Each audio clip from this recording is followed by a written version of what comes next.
He looks like an orange fuzzy seal. And just something about his eyes, he just pulled me in.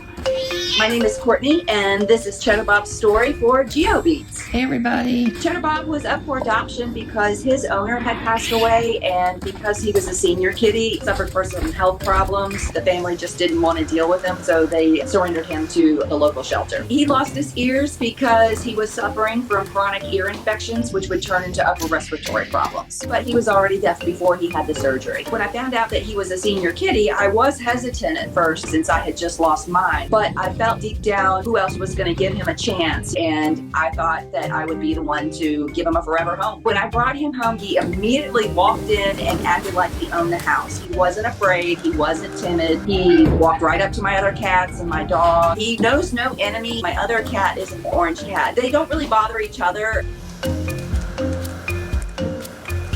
Cheddar Bob has this strange way of running. He looks like a raccoon when he runs. He's very vocal for being a deaf cat. He'll meow and talk just as much as he can. If he's in a room and he doesn't see me coming, then I will either blow on him to announce my presence so I don't scare him, or I'll stomp on the floor so he can feel me coming, or turn on and off lights. That way I don't startle him in any way. He knows what time of day I get home, and even though he can't hear the car or hear me coming inside the house, he's still always sitting by the front door, looking at the front door, waiting for me to walk in. He sleeps on the pillow right next to my head.